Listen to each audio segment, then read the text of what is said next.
This week, the Clarets proved that the grass is most certainly greener at Turf Moor. It was Arsenal at home. It's the No Nay Never podcast.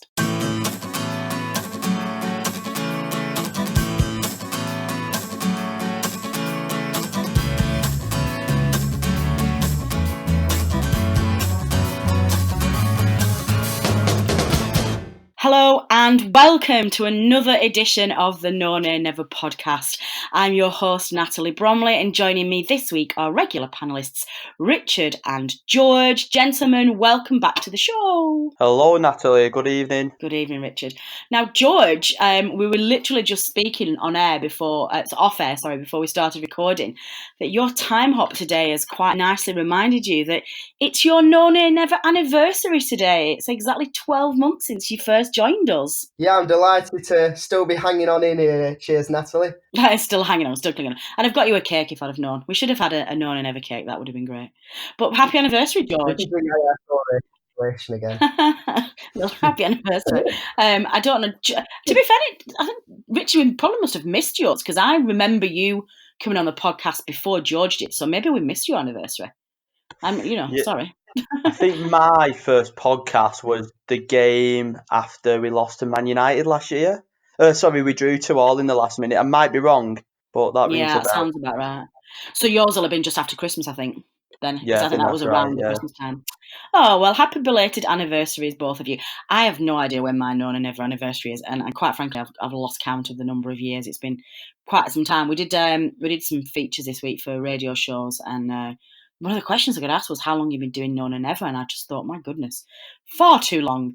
But let's not worry about that. Let's get on with the show, and of course, we have a very good, let's start with, we'll go on to the disappointments later on, but a very good point at home against Arsenal at the weekend. The Clarets drawing 0-0 at Turf Moor against Mikel Arteta's cheating Gunners side.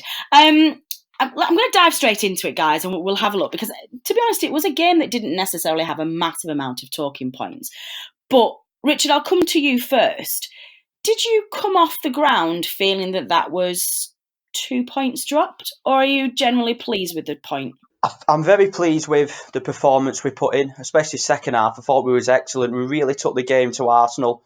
At no point did I feel that we was, happy with a point. Even, going into the last 10 minutes when Rodriguez hit the bar, we were still going for the win. So yeah, I was disappointed we didn't get all the 3 points. I thought we had enough chances to win the game. We played really well. I thought we dominated large parts of the game. But at the same time, when Aubameyang missed that header and it just went wide with not so long left, there was a part of me that thought going into the last part of the game that Arsenal was going to nick one like they normally do. So I think to round off, after the United game, to beat them, it would have been a shame if we come away with nothing after playing so well. So it's another point and another point to them 40-point mark. But I was more just pleased with the performance and how we took the game to them. And it's funny how Cork and Westwood in the last few weeks have really started playing well and putting that 100% effort in again now young Josh Brownhill has signed. Yeah, absolutely, and we'll talk about that later on. But it's funny, isn't it, Richard? What a bit of competition we'll do. I completely agree with you, Richard. I think when I was asked this question this week as to whether it felt like a very well earned point or whether it was 2 points dropped, I think you can actually think both. I think coming immediately off the game, so in that time, in that space, the immediate reaction, I think, has got to feel like it was 2 points dropped. Richard, you're absolutely right. It was a great performance. We were the better side, and we had some glorious chances in the second half to nick it. Notwithstanding, just if more than anything, Jay's effort at the end. But then I guess if you step back away from that and you look at the broader league and you look at the position and where we are, a home point against Arsenal when we've not yet managed as much as that in the Premier League, you've got to be happy with that. George, coming to you then, and this is all I'm going to say on this first little bit because I think we've got a lot more good things to talk about than not. Despite Richard rightly saying it was a great performance, particularly some individual performances, I thought we looked quite vulnerable in the first 15, 20 minutes. We didn't quite get out of the blocks, did we? And that seems to be a bit of a recurring thing for Sean Dyche's sides at the moment. I'm not really sure what it is. Yeah, I totally agree. I was rewatching the game back on yesterday on Monday, And the first 10, 15 minutes, don't know how Arsenal didn't score. They certainly had the massive chance with Aubameyang when he went through and he tried to hit it with his laces when he could have easily slotted it past Pope. I don't know how he didn't score there. And obviously Lacazette had the header as well. But although we do have a problem starting slowly at the beginning of halves, and we've had this problem all season of quite a while now, I think with Sunday's game actually, it's more the case of for the first 10 or 15 minutes, Arsenal were playing like the sort of top six side that they really should be. You know, they were showing their quality on the ball. They didn't look ruffled or anything by us. And perhaps that was because it was so early on in the game that we were yet to really get stuck into them and they sort of got into their stride. But I think what's more pleasing about that is after the first 15 minutes, until maybe the last 10, what Richard mentioned, we actually stopped them looking threatening at all. And that's definitely when we did get in their faces and change the game. So although you could see it as a negative on us starting badly, I think there's definitely a positive to take out of it in that it didn't continue to be a trend throughout the entire game. Yeah, absolutely. I couldn't agree more. I guess, Richard, I do wonder sometimes whether slow starts and particularly slow first halves are linked to the Dyche blueprint of the success that he's had recently. We know full well that his first half strategy is usually very much to sit tight, get to 0-0 at half time and start trying to make things happen in the second half. Well, whether that's intentional or not, it certainly looks like it is. That seems to be what they do, especially when you're playing at home against a side like Arsenal. So maybe Richard, it was a combination of that. Let's just sit deep. Let's take it easy. Let's not go and chase the game and leave ourselves exposed because we'll get punished. And that may be a combination, Richard, of being surprised because Arsenal haven't been great recently. And like George said, in that first 20 minutes, they were a lot better than they have been recently. Yeah, it is becoming a common trait. I think it takes us maybe 10, 15 minutes to work out exactly how a team's playing and what our shape should be. They were getting a lot of joy down the left-hand side. Saka from left-back, who's obviously a promising young player, kept getting, decent deliveries into the box. There was a couple of times where that ball over the top when, as George said before, Aubameyang should have scored and, he didn't finish it well. And I just noticed maybe after 10 minutes or so, Westwood started pulling away and started covering the right-hand side a bit more, and we seemed to get a bit of a foothold in the game. I wouldn't say, on Sunday it was necessarily because, we were on the back foot because we're sitting deep 10 men behind the ball. I think we actually got caught in possession like we do sometimes, and, we got caught in vulnerable positions, 3-on-2s, 2-on-1s. But, we recovered very well. And then after that 10 minutes, when we kind of got our bearings, thought, right, we maybe need to, put a little bit more protection down our right-hand side. I thought we coped with the threat well. And I thought it was a bit of a blessing in disguise, actually, that Saka went off at half-time and Xhaka went to full-back. Because Arsenal seemed to lose quite a lot of the threat there, and we really got a foothold. Yeah, we did. It must have really pleased you, though, Richard, just to see. It seemed to be. I can't remember. Was it Aubameyang's miss? There was a miss after about maybe 17, 18 minutes. It was a really good chance. They'd carved out our defence, and I think if it was on target, they'd have beaten Nick Pope as well. And it seemed to me that was the spark that the team needed. The way they went, right, we've sized them up now. We know how they're playing. If we don't take a more proactive approach and we take this game to them, we're going to get beat here. And Richard, you must have been really pleased to see. It was a very obvious shift in a mindset, wasn't it? And we did see that Burnley side going after the game and chasing the game and trying to make things happen rather than being more reactive. And that's how we got the success in the game, I think. Yeah, it was really nice to see us getting on the front foot against a team who's got frailties, even though I don't like to give them too much credit because I'm not a massive fan of Arsenal, but I actually thought they defended really well at times. They were strong. They did stand up to our set pieces, and I thought after a little bit of pressure, 2 or 3 corners did wilt in the end. But credit to them, they didn't. But when that's what's frustrating sometimes. There's some games like Aston Villa at home where we're so lethargic, we're so stale, lacking intensity, and we just let teams have an easy game. And these last few games, especially like second half against Leicester, who are a very, very good side. when we take the games to teams and we play with that high intensity and we start pressing them, when we really get in the faces, we're a very good team and we're excellent at what we do. And these last few games, we have played better football. It's not just been absolute hoofball all the time.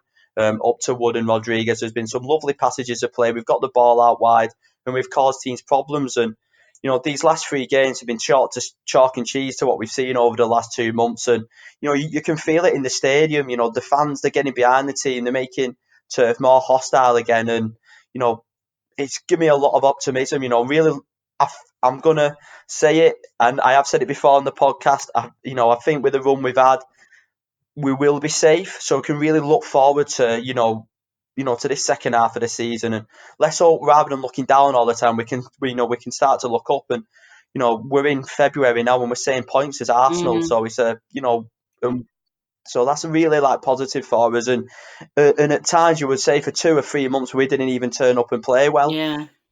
Yeah, no, Richard, I second those and I back you up. I'm going to be your deputy on this claim. Absolutely. I am saying right here, right now, we are absolutely safe.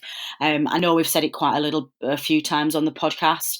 I still think you're going to need 40 points this season. And for those who haven't heard the various comments that we've had on this, I think there's the dominance of the traditional top 6 hasn't been there this year. There's the dominance of Liverpool and even City are giving points away left, right and centre. But there's been too many bonus results, particularly in the early stages of the season, where teams you expect to be in a relegation battle are taking points off the top 6.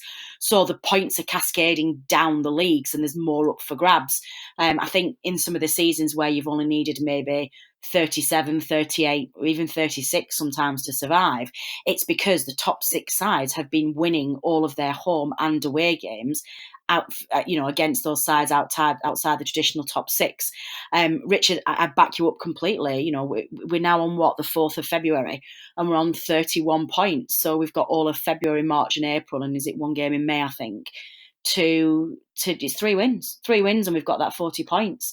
We've got 3 games now where we've got, is it Bournemouth, Southampton and Newcastle. They won't be easy, but they are certainly ones that we should be looking to get points from.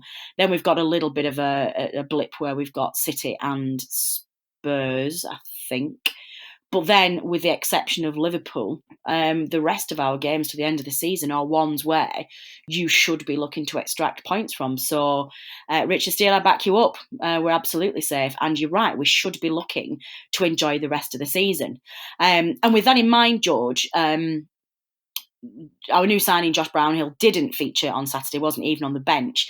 And weirdly, and I'm sorry if this offends anybody who did actually tweet this on social media, if any of our listeners, but I was genuinely quite shocked at a little bit of needling on social media and a lot of criticism that, we've bought this new player and he's not even on the bench. I know we joke about Dyche fitness, but after 1 day's training and he's not even moved his family up yet from Bristol, he was never going to be on the bench on Saturday. And I don't think we would have wanted him to, would we? Especially with the midwinter break round the corner.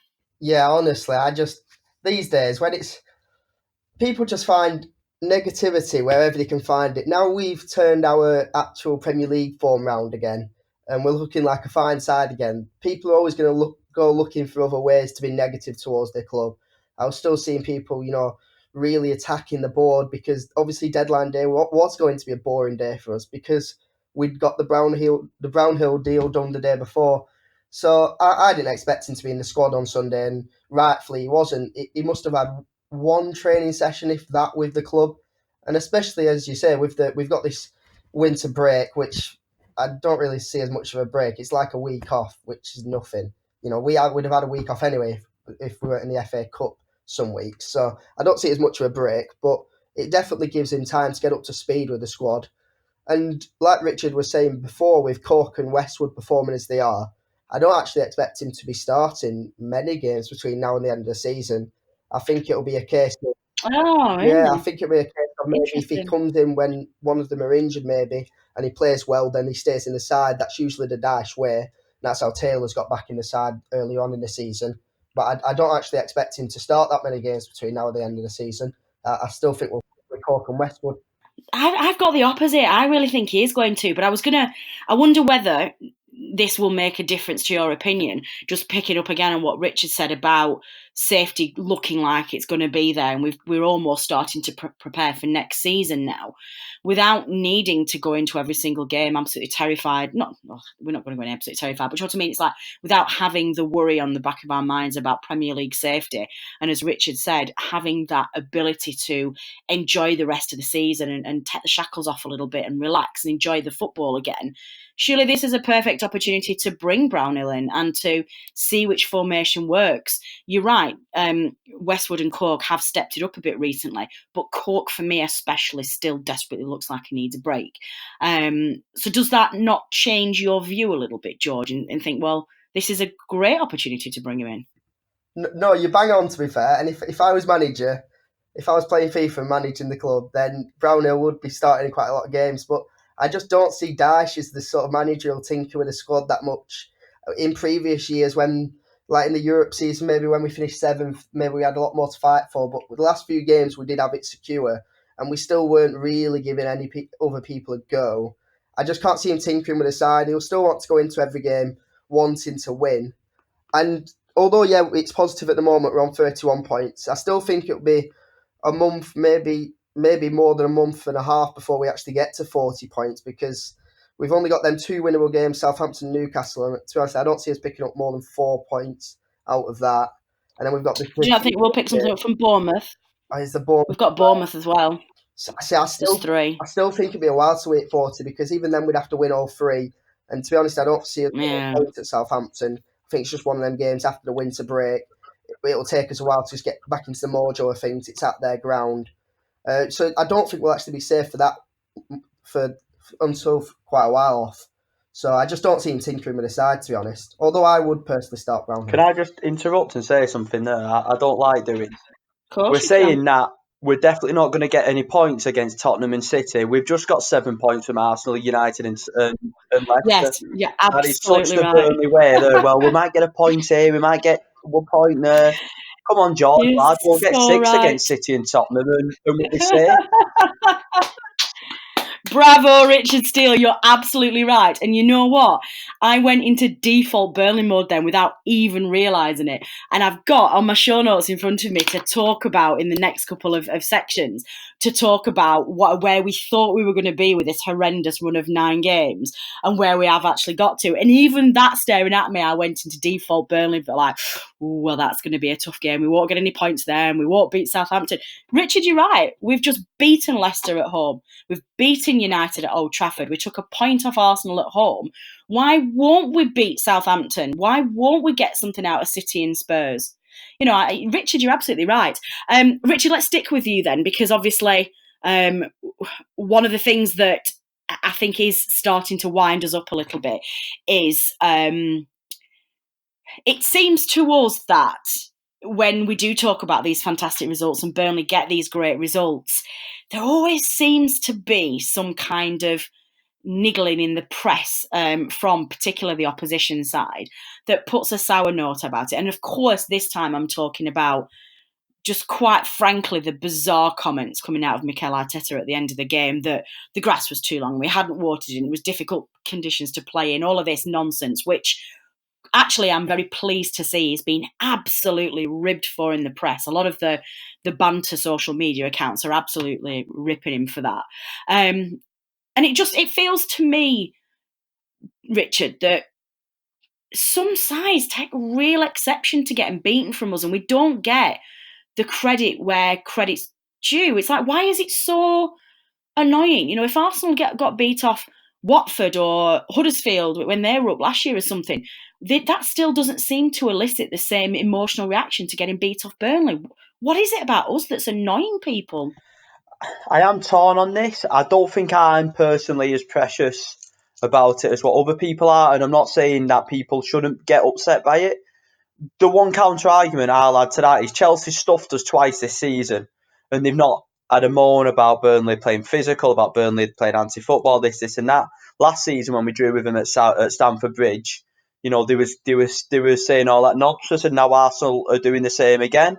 So I'd much rather us be beating teams that apparently we shouldn't be beating, that we're inferior to, than having all this nonsense in the press. I think in some ways it does us a favour because I think people don't get me wrong, at times when we are bad and the football's bad to watch. But there's times when we do play some good football, look at Jay's goal that he scored, and I think we've got a lot of praise in the press for that goal, not just about the finish, but about the football that was played. So, yeah, Arsenal have, and Arteta, some of his comments have quite frankly been just silly and ridiculous. But at the end of the day, do you think it's pressure, Richard? Pardon?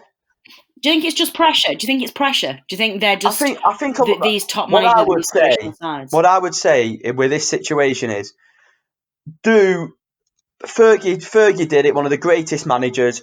He always deflected the attention away from his players when they played badly. So Arteta knew his players haven't been playing well. They're under the pump in the media, especially by their own fans. So him coming out with stuff like that, it deflects the pressure back on him and away from his players. Would it be different in the dressing room? Probably. So Dyche does it as well. Very, very rarely will Dyche come out and criticise his players. He'll blame it on something else or another reason. So I think there's a little bit of that, and I think you can take it, maybe a bit of tongue in cheek in time and just laugh it off. And don't get me wrong, we will always get negative praise, but I think after the United game, amongst all the negativity and all the Solskjaer bashing, there was a lot of positivity from Burnley. So about Burnley. So I think in general in life you kind of look at the negatives more than you do the positives sometimes. So yeah, and I think sometimes the negative stuff stands out more. But there's still a lot of good press about Burnley. Doesn't really bother me as long as we keep doing what we're doing, and if we're still, what will it be, our fourth year in the Premier League, we're still going under the radar. So yeah. No, you're right. I think I'm quite sensitive about it, and I think it's because I've watched Burnley for a lot of years now, and it just annoys me that we don't get the credit that we deserve, and it always seems to be like some downer thing on us that it's the implication that we cheated our way or we did some underhand tactics to get it done. And it's like, I can see what we've grown, and it might not be as quick as what everybody else has done, and we might take a little bit longer to get the funds behind us or to grow the squad or to get up to speed with everybody else. We haven't got billionaire investors who've come in and been able to change it around overnight, and it just annoys me a little bit when it's dismissive that it's just, I don't know, it just annoys me, that's all. But Richard and George, I'm sorry, I'm going to put you down just very briefly, so I just want to stick with Richard on this point, because Richard, I think rather than the negativity and the perceived crap tactics from Burnley, you were much more outraged actually about Arsenal's tactics on the pitch. So why don't you elaborate on that? I just thought some of the players, Lacazette was one that highlighted it for me. He didn't look interested one bit. Someone who's got a lot of talent. He spent half the time holding his head, holding his ankle, mourning that Guendouzi never stopped. Honestly, or Ozil, it was just non-stop play acting, diving all the time. And if you like, I've coached a lot of kids who are 5, 6, and 7. And if that was one of my son or daughter playing football and they were diving like that, I'd tell them to get up straight away. And it's just, and like Dai said in his interview, it seems like he's the only one who wants to do something about. And I thought they were by far the worst team I've seen this season. It just really grated on me throughout the game. And I think, did we have one yellow card in the game compared to their 3? I can't remember us really putting in a dirty tackle. They were just strong on his tackles, and it was just non-stop, constant mourning. And to be fair, the referees will always get the decisions wrong, but I think overall they didn't fall too much for Arsenal's nonsense. And yeah, it just really grated on me by the end of the game. And just something that I thought was like really funny. Ben Mee got a kick in the head, and he just literally got up straight away and he just ran over to Louise and just gave him a little nudge to say, "Come on, lad, this is how you do it. This is how we do it at Burnley. We're not going to play out like yous are." Yeah, they are massive whinge bags. It drives me mad. But George, I mean, it breeds across a lot of the top sides at the moment, and not necessarily as dramatic and as gamesmanship as Arsenal were at the weekend. But we've of course seen it certainly from the City side. We saw it against Spurs as well. The professional foul culture. Richard and I we talked about this off air before we started, and Richard's view very much is that it's always been around. But for me, it seems to be really prominent this season. Whenever you're playing one of these top sides, if you get a break or you get a run on goal or you get yourself in a decent position, they just bring you down straight away. And it's like, why have we got the reputation for being the anti-football and it's dull to watch, yet that's deemed to be perfectly acceptable? This like you say, this professional foul culture it seems to be absolutely rife at the moment. Yeah, I don't think you're alone in thinking that, Natalie. I've seen definitely a lot on Twitter about it. I think obviously Jamie Smith used to be with us at No Nay Never. He was tweeting a lot about it at the weekend, and it definitely is becoming more prominent, especially in the public's eyes. And I tend to agree that the tactical foul is being used more often, though I do side with Richard in that it's always been around. What I think, for me personally anyway, what makes it even more obvious to us is just that because these days the bigger sides are becoming such extremely good teams like Liverpool and Manchester City, what I notice is, especially when we do play against City, you never get the ball. They have like 70% plus possession every time you play against them. So the one time you break and you counter-attack and you think, we're actually going to get a chance, they just bring you down and take the tactical foul. And I think that's what's made it more obvious in recent years. It's just the fact that chances are so few and far between for us smaller sides against them that when you actually finally do get to break, they just bring you down in tactical foul. So I think that's what becomes more annoying for me. So I think it's always been a part of the game, but it's just maybe that these days, because the bigger sides have gotten so good at what they do, it just becomes more obvious to us and more frustrating because any chance we might get, they just tactical value and you never get a chance. Yeah, it drives me mad. I completely agree. Well, let's pull it back to the game itself then, and George, let's stick with you.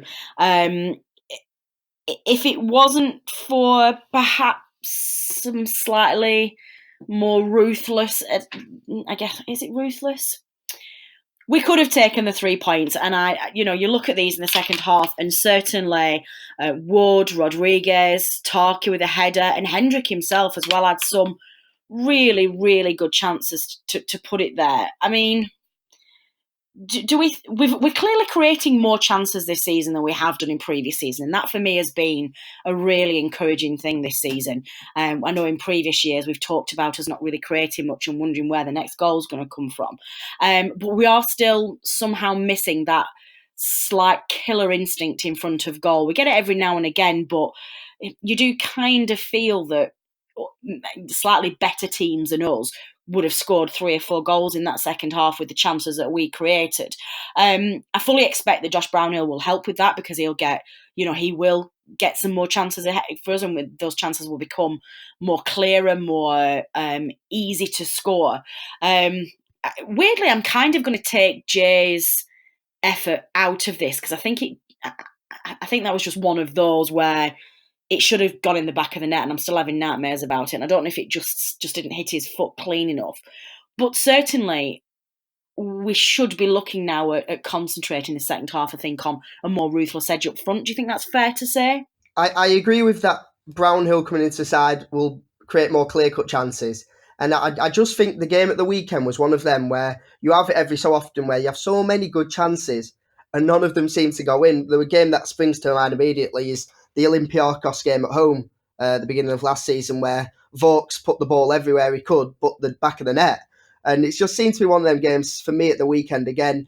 I don't think it's perhaps lacking the finishing skills up front because I think Barnes, Wood, Rodriguez, you put a ball on the plate to them and 9 times out of 10 they'll be able to score. I think it is a case of just maybe the creativity's there, but it's not putting a clear-cut chance in front of the strikers. Which I think if Goodmanson was fit, I think he'd definitely help. Brownhill coming into the side, if Brady was on the top of his game, which we haven't seen for a very long time, then I think we'd get them chances. I just think at the weekend it was one of them where we could have carried on playing for another half an hour. It didn't seem like we were going to score. the J one obviously being the most obvious. Perhaps he got too much of a good contact on it, and it rose from his foot and obviously went onto the crossbar. The Hendrick one should have scored. So I don't think it's something that we should be too concerned about. Okay. It's just one of them games, but maybe just some more clear-cut chances, and Brownhill coming into the side will definitely help with Yeah, that. no, I agree. Richard, final word on our strike force from you then. I am personally absolutely loving this Jay and Wood partnership, to the point where I'm already thinking, like, how's Ashley going to fight his way back into this side? I just think it's different, and every single time they play together, they're getting stronger and stronger, and they're finding really clicky ways to play together. That partnership is blossoming massively. I know Barnes is a bit of a cult hero, but I was personally getting quite sick of. Maybe I'm being a bit harsh, going to give him the benefit of the doubt. Maybe struggling with a bit with his injury, but I was getting a bit sick of his play acting and his diving and rolling about on the floor. So since Rodriguez has come in, his energy, his quality, his technical ability has been an absolute breath of fresh air, and he's just getting better and better each game. I know we missed that chance on Sunday, which he should have scored, but I thought overall, take away his chance, the 90 minutes that he's played, the runs that he was making, his first touch was superb, bringing the ball out of the air. His link-up play with the midfield, getting the ball out wide, his link-up play with Wood was absolutely outstanding. And he's just benefiting from, starting a run of games. And I think Wood's looked a better player playing with him. Wood's scoring goals, they're both scoring goals. So, yeah, obviously, it'll be good to have Barnes back in the squad. Because maybe, with about 10, 15 minutes to go, it might have been good to bring on, Barnes for Wood, maybe as just a different option, because we need a squad, and obviously Ashley's a big part of that. But yeah, I just think Rodriguez is just such a clever player, and yeah, it's just been really nice seeing him back in the team. And let's not forget, he is a Burnley lad, and he works his absolute stones off. So yeah, it's been really good to see him back in the team and them two flourishing, and long may it continue. Absolutely. I've got to say, it does make a massive difference to me that he's one of ours. It really does. It just, when you like a player and he's doing well for you, you've got that loyalty to him. And look at Ben Mee, for example. We all love Ben Mee and things like that. But then when he's got the added layer of being a Burnley lad as well, and his family all go on turf, you're like, oh, I just love you even more. Okay, then before we start to move on to the wider issues going around at the club at the moment, I do want to kind of touch on Norwich as well, the cup exit and this winter break. Can I press you both for your man of the match? George, we'll start with you. I was hoping you won't bring up the Norwich game, to be honest. I'd like to forget it, but yeah, shame to go out the cup. I'm just putting it to the back of my mind. Don't really want to speak much more about it. I'm fed up with Sean Dyche in the cups. It just doesn't seem to work well. But for the weekend, man of the match, I think Tarkowski was probably my man of the match. Even though it was a game where we were on the front foot so much, I think he just put in a solid performance, and it always works well, a Dyche side that starts from the back and is solid, and that's how we go on to win games. Shame we couldn't quite find the goal at the weekend, but Tark's for me man of the match. Excellent. Richard? So is this man of the match for the Arsenal game? It is, yeah.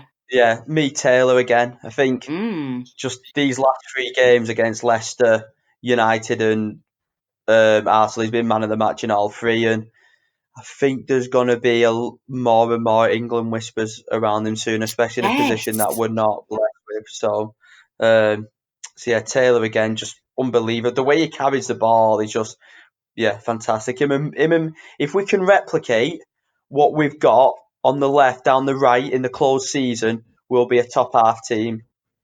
Wow, what a statement. George, did you have something that you wanted to add? I'm a bit reeled by that. Richard, your positivity tonight is amazing. We're safe. Charlie Taylor for England. I love it.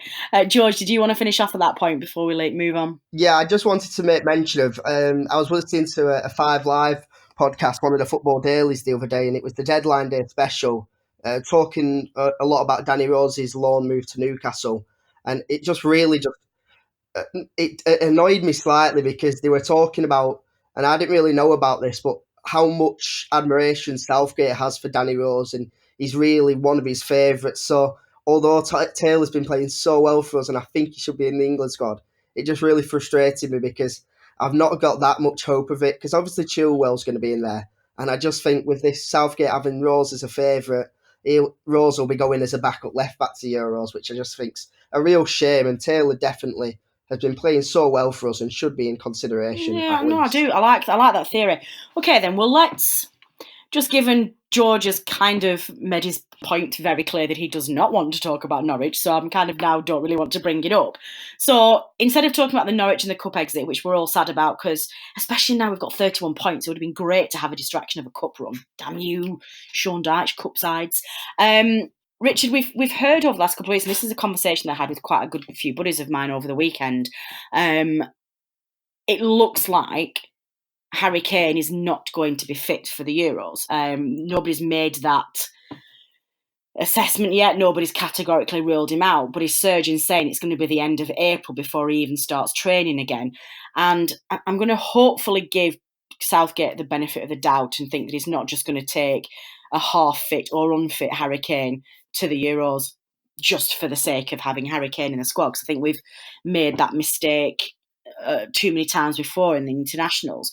So let's assume that Kane is definitely ruled out and Southgate has to now start looking at different options. 2 questions. Number 1, who would you start considering to start being around the squad as a different striker? And number 2, does that name include Jay Rodriguez?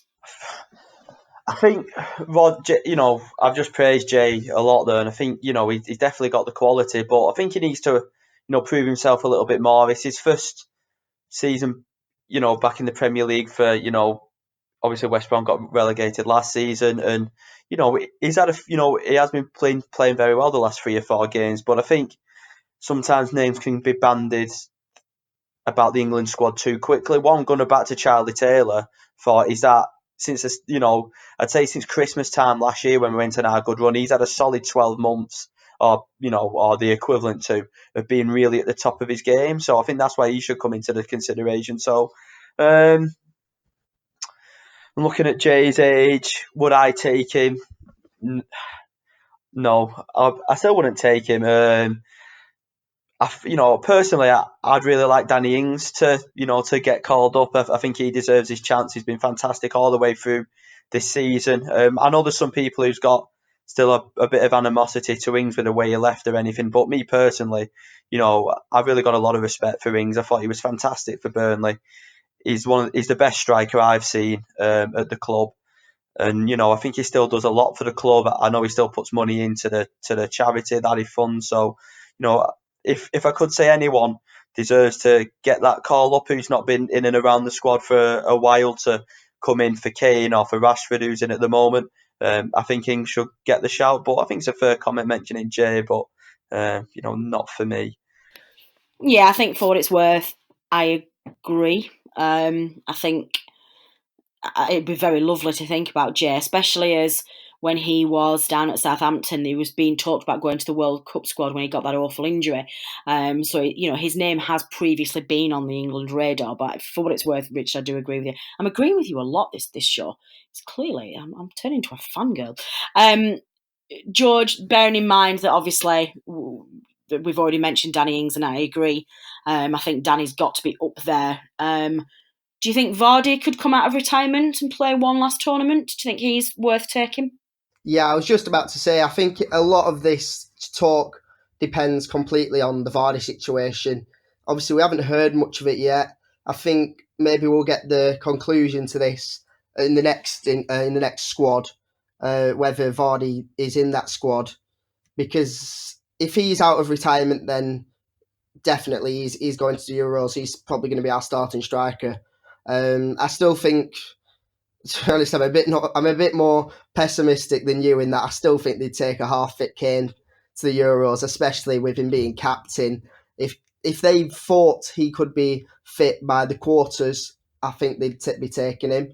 I think Rashford will be going, so then you've got Rashford, Vardy, but I'd have to agree with both of you. Danny Ings has got to be going to the Euros. He's been in such tremendous form this season for Southampton.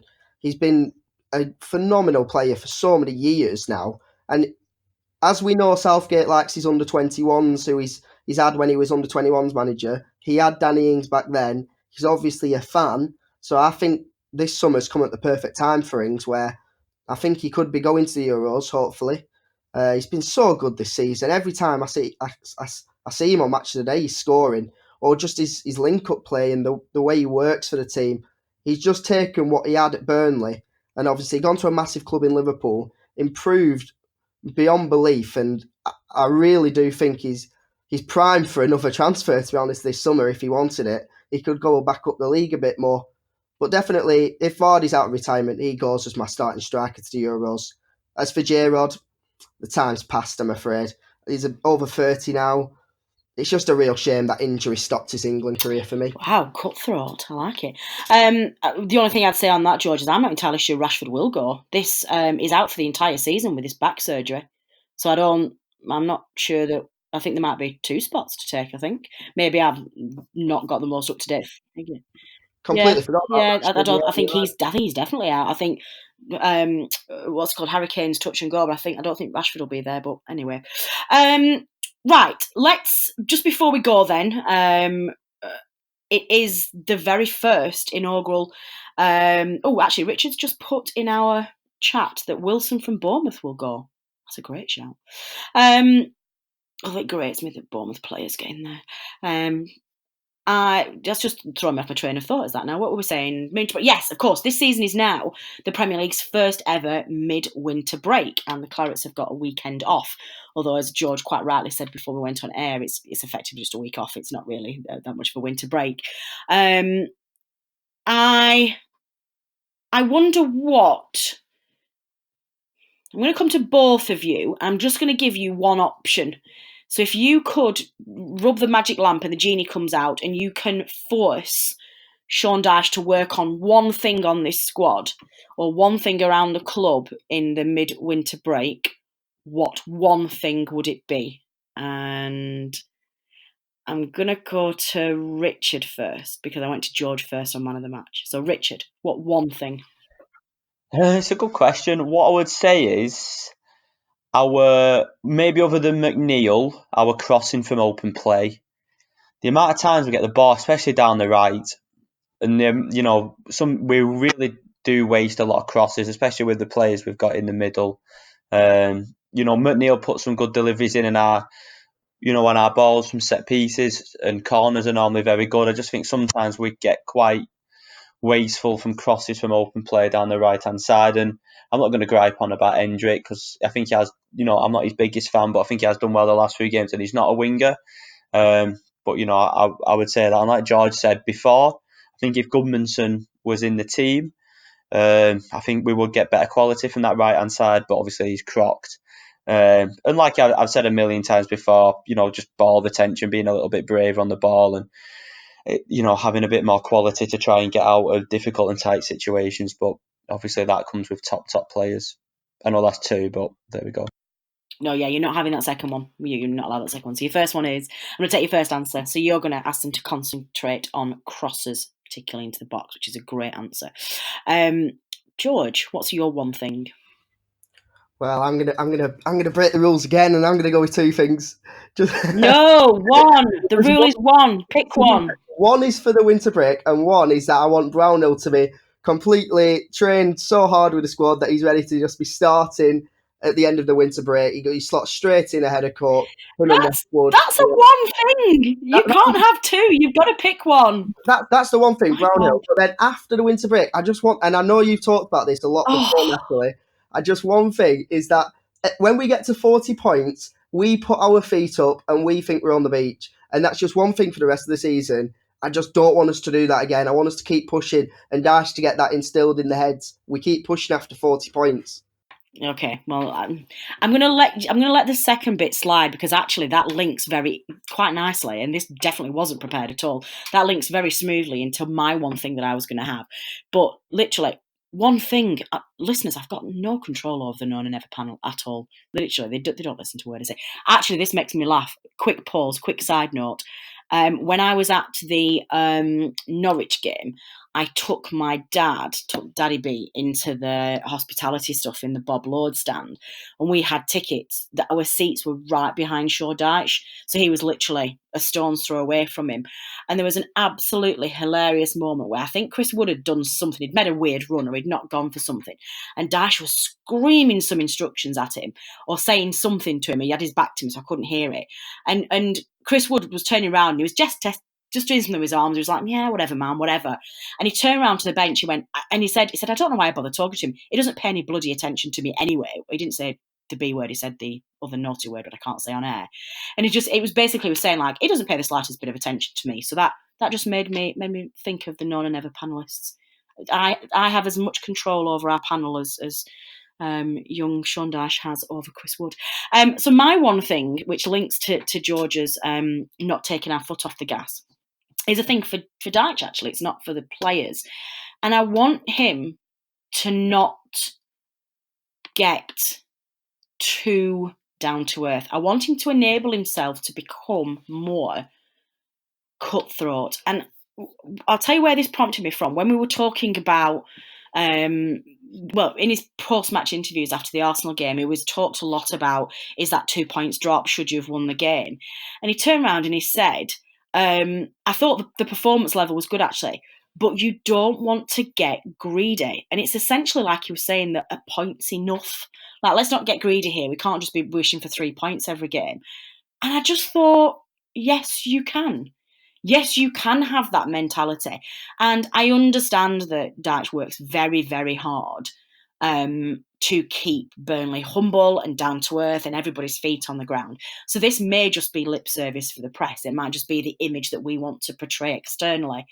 But if it's not, my one thing for the winter break is for Dyche to be behind closed doors saying, yes, we're going to be greedy. Yes, we want to get 3 points. I don't care whether we're at Anfield, whether we're at Old Trafford, whether Spurs are at Turf Moor or Arsenal are running around the too long grass at Turf Moor. We want to win every single game. So yes, Dyche, let's be too greedy and let's get up the table, 50 points. Let's start becoming a 50-point a season team in the short term. That's what we should be aiming for now, not 40 points. We're not just getting to 40 points and surviving. We're going to push on, get greedy and start 50 points because that's how we then progress to stay in the league. So that is my one thing. I think that's everything we've got time for actually this week. I'm just having a quick look on my little show notes. And nope, I don't have anything else written down there. So let's call it a day. We've, of course, got the winter break, so we've no game this weekend, we've no preview show at the weekend, so it's going to be a couple of weeks before the panellists on this show and Statman Dave and I come and visit you for the preview show. So, Richard, what are you going to spend your midwinter break on? What are you going to do? While Burnley's not playing, whatever the missus tells me to do. Excellent, well done. You've learnt well, my friend. George, what are you going to spend your midwinter break doing? You've put us right on the spot here. It made me think I've got no plans. I'm a student. What am I meant to be doing? Oh yeah, you're always on a midwinter break. What am I on about? Well, you're just going to do Saturday. I'm on a break in September. Oh my God. I've not got much plans, but I'll be looking back happily on the 7 points from 9 that we've got recently, and just thinking back before the Leicester game. A lot of us were saying, "Where the heck is our next point coming from?" We thought we were going to lose all these 3 games, so I think we can sit pretty on 31 points during this break. That's a good thing to think about. And actually, George, you're absolutely right. I think if about 4 or 5 podcasts ago, we said there's a real danger that we could be in the bottom 3 by the end of January, because we were worried. We had obviously Leicester, Chelsea, United and Arsenal. We were like, we're going to be bottom. And interestingly, if you look at the table as of today, what day is it today? 4th of February. Without those 7 points, we'd have had a worse goal difference than West Ham, and we would have been 18th. Would have been in the bottom 3. So these points are absolutely vital. I'm going to spend my midweek break in the Alps. I'm going skiing, and I literally cannot wait to go and lose my soul to the mountains. It's going to be great. Listeners, no matter what you're doing over the midwinter break, enjoy it. Take some time out to recap over the highs and the lows of this Premier League season. it's been an up and down one, but it's probably been my most enjoyable one because it's really kept us on our toes now. I think we'll look back on this one as a really key season to where Burnley Football Club go in the next 10 years. So whatever you're doing, enjoy, stay safe, have a break. My thanks as ever go to the whole Known and Never team for their contributions every week, particularly Richard Steele and George Poole, my panellists this evening. Thank you both. Producer Matt, who I think I called him Producer Dave on the previous show last week. That was an unfortunate error. Producer Matt, who is very rarely on this side of the show, but does put a lot of work in each week to knit it all together and to put out what you're listening to now. So thanks, Matt. Band Joyce for providing all of our music. But as ever, my biggest thanks go to you, the listener, for downloading and listening to our podcast. Your support is very much appreciated and we would not be here without you. I've been Natalie Bromley. This has been the Known and Never podcast. Until next time.